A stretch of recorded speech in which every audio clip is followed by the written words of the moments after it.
So today we're going to be talking about University of Auckland, one of the top ranked universities in the world according to QS ratings. And they haven't been doing it only for a couple of years, but for over almost 2 decades. Yes. Amita is going to be answering some of our questions kindly about University of Auckland and studying in New Zealand. So Amita, let me hit you up with one first question. What's the most surprising thing about studying in New Zealand? I think when you come to New Zealand and come to any institution here, what you realize is that you're not just a student, but you are in your own right as well a teacher. So it's like a real synergistic approach to teaching. It's called ako. So the teacher learns from the student and the student learns from the teacher. And here you've got a class full of people from so many different countries, so many different nationalities. So the opportunities to learn, because learning is not just one thing, right? You learn at so many levels, and you learn culture, and you learn languages, and you learn content, and you learn how to interact and engage. So that experience is quite different. So it's not a very structured classroom, straight-jacketed way of learning. It's a more free and free-flowing and more creative way of learning. So I think that's probably a difference from some other ways of learning, I would say. You said Akura?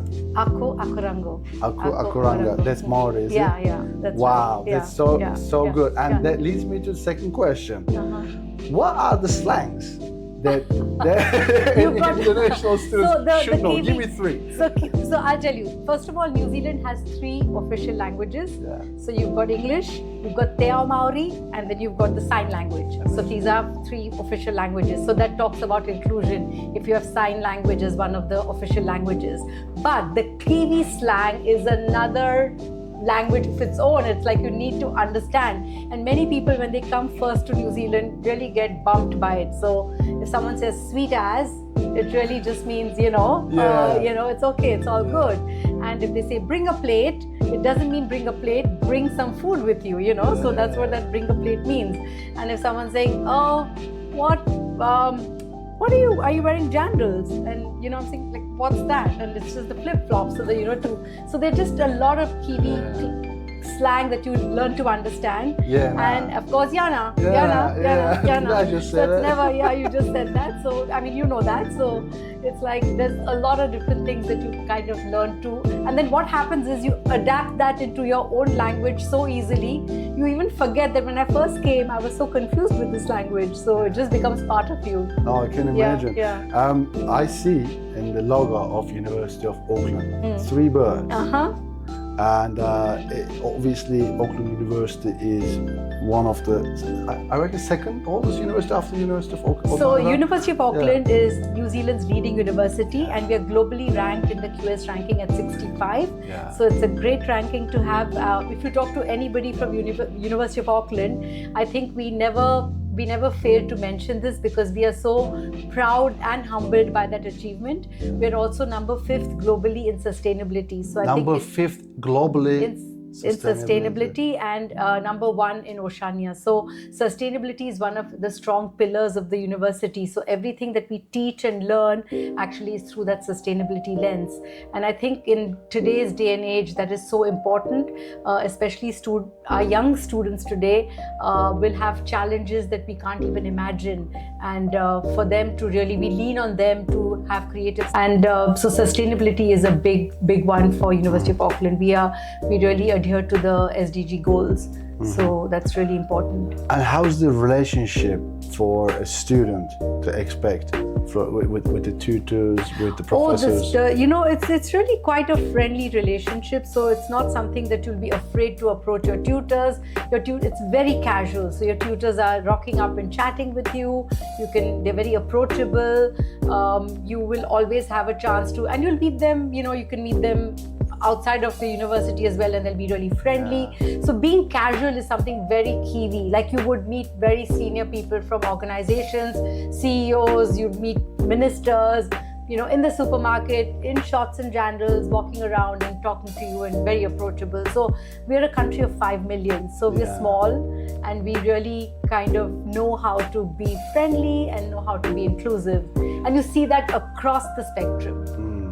So that's quite an interesting change for students because, when I first moved to New Zealand and I actually bumped into Helen Clark and she was in a supermarket and I said, this can't be happening. This can't be true. But it was. Supermarket. In a supermarket. Like, which country would you have that? She's holding the basket. Yeah, something like that. Yeah. So, these are things that you don't expect in any other country, So this is it's quite humbling as well. It is. Yeah. I saw John Key in shorts. Yeah. And it was Blues jersey. He supports Blues rugby team. And I was working in the marketplace, French market. Of course. And it's like 7 a.m. in the morning. The guy comes in, smiles, big smile. Hey, boss. And I'm like, hey, mate. You call everyone mate. Yeah, of course. Hey, mate. He's like, can I have some olives, please? I'm like, yeah, sure. My friend tells me that's John Key, Prime Minister. Yeah. I said, come on. Can't be, exactly. Can't be, And I looked at him again and again. Yeah. And I realized it was John Key. I started seeing him up for 6-7 years. Yeah. And he was always the same. Yeah. I literally realized he had bodyguards after 6 or 7 months. Because they're far away. They're far away and they're quite discreet. Yeah. So they let them, live their life. Yeah. And anyone can ask him questions. Yeah, like they stop. He's so patient, such a gentleman. Yeah. And it goes with all the prime ministers of New Zealand. They're so humble. Yes, absolutely. Very humbling. It's amazing. Very humbling. So going back to the University of Auckland, tell us a little bit about what students should expect from a campus. Because it's one of the top universities in the world. So what kind of campus life Auckland University is offering? Yeah, we are an urban university. So we are in the heart of the city on Simon Street. So we practically occupy all of that street, and it's a bunch of different buildings, small buildings, large buildings, old buildings, some brand new amazing buildings. We've just got a new building which is our arts faculty, and that building has won a 6-star in sustainability as well. And we've got an amazing business school which is really state of the art. Our laboratories in engineering in the science building are outstanding. Aki School of Architecture has its own, beautiful workshops and stuff like that. So the campus is really a buzzing place, and you move from building to building depending on your programs. And very soon we're opening one of absolutely smashing new recreational center for our students, and that's going to be a state-of-the-art one, and it's absolutely massive. And when you see the pictures, and I think the website now has some images and stuff like that coming up there, you will see that it's really fantastic. The students really have a lot of opportunities. We have maybe 250 different clubs. Yeah. So the students can, whatever their interest, you want to do kayaking, you like yoga, you like playing games, you want to do, knitting, you can find a club or make a club if there isn't one. So you will have other students join you. So we encourage students to do that. The other wonderful opportunity for students is our Center of Innovation and Entrepreneurship. So that is really a center that's available for every single student, domestic students, international students, whether you're doing your bachelor's, whether you're doing your PhD. This is a place where if you have an innovative idea, you can come to that center, process your idea, find people to join what you're doing, or any design problem or anything like that. And there is mentorship, there is funds as well available. So if you do have a good idea that you present, then that group gets $1,000 for the idea. Wow. And if your idea does get selected, then the university has a fund. I think the total fund is $100,000, but it depends on what your idea is. The university would fund some of those endeavors. So really you can do your own startups through the university, and that's very, very successful, and it's something, it is student-led in that sense. And it's encouraging them to come together and look for solutions. So let's say I'm a medical school student and I've got this amazing idea to fight against a virus, or have an app idea. So I present this idea. So you would go to the Center of Innovation because your idea can't be your own. You need, how is it going to be marketed? How is it going to be funded? So you'll have somebody from finance, so you have a business. So you'll create like you would create a business. You create a team around you.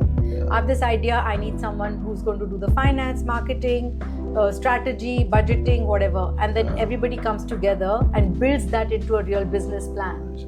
Amazing. So that's how it will be done. So it's not a one-person endeavor. you bring in people who are experts. You know, what's the design going to look like? What's the logo going to look like? How are you going to source it? How are you going to market it? What's the impact of it? All of that you'll bring together. Incredible. And for all of this, and there are mentors in the university who are in this department. They will help the students to put this together. Amazing. Yeah, and that's that at no cost. So this is really for everyone. Yeah. So this is because we are one of the most innovative universities as well, globally. So we're known for that too. So there's a lot of innovation happening. Your wireless technology, which we're using every day here, pioneered at University of Auckland. So 33% of all research that happens in New Zealand happens at University of Auckland.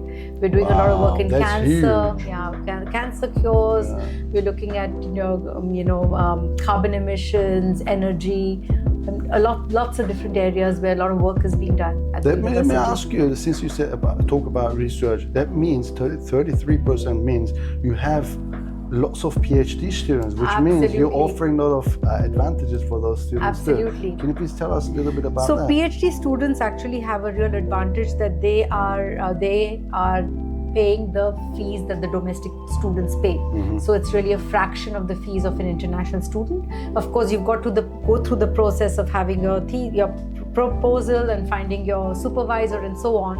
But you can work full time while you're doing your PhD thesis. You can of course bring your family with you. So if you have your partner gets a work visa and they can work. Your kids can go to school, and you can also work full time while you're doing your PhD. Oh wow! Yeah. You can work full time. Full time. Potentially, they could work if they find a position in university as well. Possibly, yeah. Possibly, if they could be. So if they could, they often do some sort of research assistantship or something like that. Could be in the industry because a lot of our research could be industry-linked research as well. Yeah. So you might be working in industry or in any other area and doing your PhD at the same time. Excellent. Yeah. So it's usually 3 years, but you could take a bit longer. But that's usually the expectation. And after that 3 years, they get another 3 years post-study work visa. But that's for all our students. So our bachelor students, our master students, PhD students, they can all avail of a 3-year post-study work visa. And during that time, of course, they can find a job in the related field. And should they then wish to consider if they meet all the requirements and they would like to stay there further, then they can process that. They can take that route as well. That's so cool. Yeah. Amita, I'd like to press on that a bit. Work full-time during their studies according to Immigration New Zealand. And also, once if they're coming with their partner or family, their partner or wife can work full-time too during their studies. Absolutely. And once they get the post-study visa, that includes their partner as well. So that means wow, that's such a good advantage. Yeah, that's incredible. And is there any statistics about after study job finding percentage? How many? For us as a university, we are the top one for employability, for graduate employability in New Zealand. We are ranked 68th globally in employment in that. And I think the stats that I've got from the university for 2023, our graduate employability survey was 96% of our graduates get employed. Wow, that's overall graduation. Wow, 96%. 96% of the students who complete their studies with Auckland University, they get the employment. And that's not like an employment in Uber driver or anything. That's an employment. It's directly in line with their study. In line with what they've studied. That's because anyone knows about New Zealand universities and any education providers, they're being checked regularly. So these statistics are really, really solid. Yeah, because what happens is, I think for employers, when they are seeking talent, I think they turn to University of Auckland first because they know that our graduates are very well trained and are ready to be employed. And all of our programs they're always relevant to industry. So we're either having a capstone project, we're having either a placement, or we're having some hours of industry work, practicum. So all of that is included in the actual sort of study itself. Yeah. So it's designed to make our graduates employable when they finish. And the effort that we take around that whole journey is from the start to the end. So it's not like you're looking for a job at the end of your 3 years or the end of whatever your study period is. From the time you come, we have guest lectures coming in from industry. We've got a lot of career fairs happening. Then we have our career services employee division is working with them. You can go in to get your interview skills improved, get your CV done, and all of those things are there in a very sort of tangible way. So we have a careers employability insights program as well for international students. Students get a lot of support in every aspect. The thing is, you've got to go and get it. Yeah. It's not gonna, no one's coming and giving you. You have to be in a position to say, I really want to do this, and I'm going to use every single opportunity. And if you do use every single opportunity, then you really will come out quite strong on the other side. Having said that, students get for our international students are different from our domestic students. So it's like a carnival actually. Nice. So it's 2 days of carnival, and then they have that, and then each faculty has their own orientation as well. So we've got one big general one, and then we've got the faculties doing their orientations as well. So it's a very solid sort of entry into the system, so that you're not knocked out saying, where have I come, what am I doing, how do you know? So you give them a lot of that kind of support, and then also to teach them how to help each other, So if you've learned something, just pass on that knowledge, so that you can help your mates, in the class and so on. So any of the students who are interested to go to University of Auckland or any university as well, orientations are very important in New Zealand. Education providers are taking them very seriously, and they prepare these presentations focusing on you and your needs, so please do not miss them. Yes, I agree. Book your flights earlier. They are very essential to understand the country, understand the culture, and what's going on around the campus too. So it's essential to join these orientations. Yeah, and also to know what are the support systems, what are the things that are actually there for you, and where can you go for help.